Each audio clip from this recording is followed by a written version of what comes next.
সবাই একটা বদনামের শিকার হচ্ছে। তাহলে এটা করবেটা কে?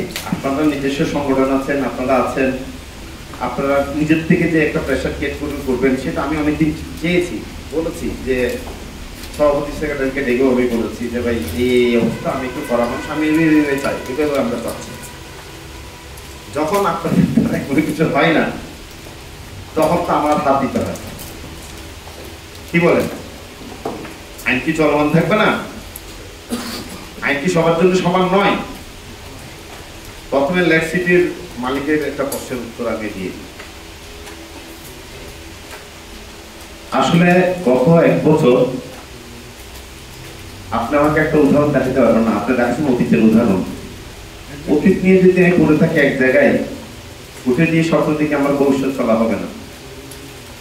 অতীতে কি হয়েছে কি হয় নাই, আজকে অনেকের মনোব্যথা কথা। একটা 8টা শিল্প আছে এই রাঙামাটিতে, একটা হলো কথা শিল্প, কৃষি শিল্প, পর্যটন শিল্প, একটা কথা শিল্প। কথা শিল্প বলতে গেলে আবার ব্যথা পাওয়া যায়, আমি ব্যথা কাউকে দিতে চাই না।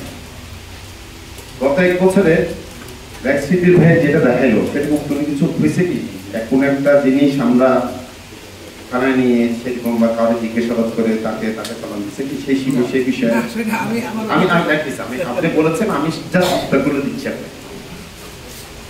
সেরকম মনে হয় গত 1 বছর হয়নি, কারণ আমরা বুঝি আমি 7 বছর 8 বছর কক্সবাজার চাকরি করালো, পর্যটন শিল্পের যে কি বিকাশ কিভাবে কি করবেন সেটার সাথে সরাসরি আমি জড়িত ছিলাম।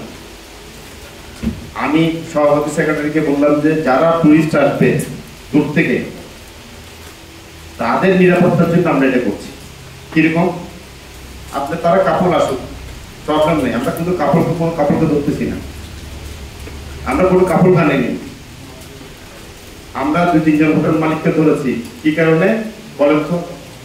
কেউ ব্যক্তিগত চরিত্র অর্থপ্রদানের কারণে। কাগজ ধরেছি সে সরাসরি সে আসল পৌঁছাচ্ছে এই কারণে।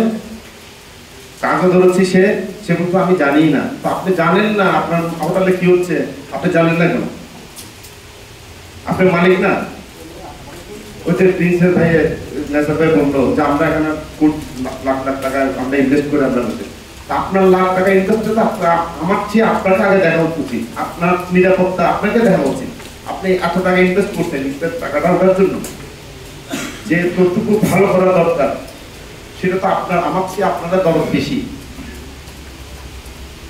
আপনার ম্যানেজমেন্টের উপর নির্ভর করবে আপনার হোটেল বোর্ডিং কিভাবে চলবে। আপনি যদি দুপুরে যদি গানের আসর বসান, ইয়াবার আসর বসান, খারাপ মেয়েদের আসর বসান, এই আসরটা কে ভাঙবে ভাই? স্বাভাবিক কারণে আমার কানে যখন যায়, যখন অনেকবার সতর্কের পরও সতর্ক বার্তা দেওয়ার পর 7-8 বার দেওয়ার পরে যখন শুনে না, তখন স্বাভাবিক কারণে আমি যার সম্মানটা রাখতে চেয়েছিলাম তার সম্মানটা রাখতে পারি না। হোটেল মালিক কেন যৌন নিপীড়নের সাথে জড়িত থাকবে? হোটেল মালিক কেন নিজে সরাসরি সাপ্লাই করবে? হোটেল মালিক কেন খারাপ মেয়েদেরকে এনে তার এখানে হোটেলের রেপুটেশনটা সে খারাপ করবে?